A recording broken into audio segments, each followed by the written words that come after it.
நாகாத்தம்மாள் கதை பாகம் 2.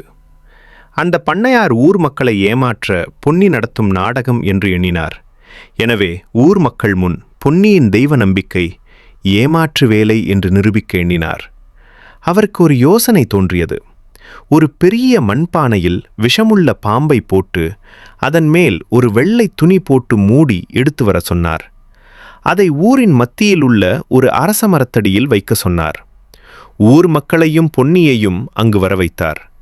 பொன்னியிடம், உன் பக்தி உண்மையானதென்றால் இந்த பானைக்குள் கைய விடு. பயமா பொன்னி சிரித்துக்கொண்டே, என் அம்மா என்னுடன் இருக்கும்போது நான் யாரை பார்த்து பயப்பட வேண்டும்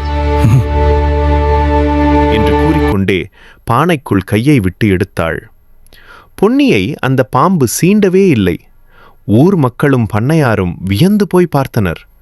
பண்ணையார் ஓடிப்போய் அந்த பானையை எட்டி பார்த்தார். ஆனால் அந்த பானைக்குள் பாம்பு இல்லை. உடனே தனது கையை உள்ளே விட்டு தேடினார். அப்போது அந்த பானைக்குள் இருந்த பாம்பு அவரை சீண்டியது.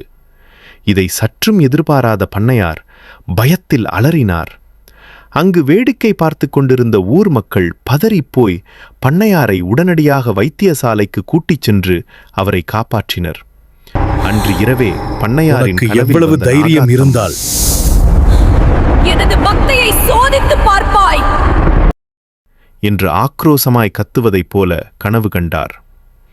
அடுத்த நாள் காலை எழுந்தவுடன் பொன்னியின் வீட்டிற்கு சென்று பொன்னியிடம், உனது தூய்மையான பக்தியை சந்தேகப்பட்ட என்னை மன்னித்துவிடு. அதன்பின் ஊர் மக்கள் அனைவரும் சேர்த்து நாகாத்த அம்மனுக்கு அதே ஊரில் கோவில் எழுப்பி வழிபட்டனர். இந்த மாதிரி ஆன்மீக கதைகளுக்கு நமது மதி டூன்ஸ் சேனலை சப்ஸ்கிரைப் பண்ணிக்கோங்க. இந்த கதை பிடிச்சிருந்தா உங்க நண்பர்களுக்கு ஷேர் செய்துவிட்டு கமெண்ட்ல அம்மன் போற்றி என டைப் செய்யுங்க.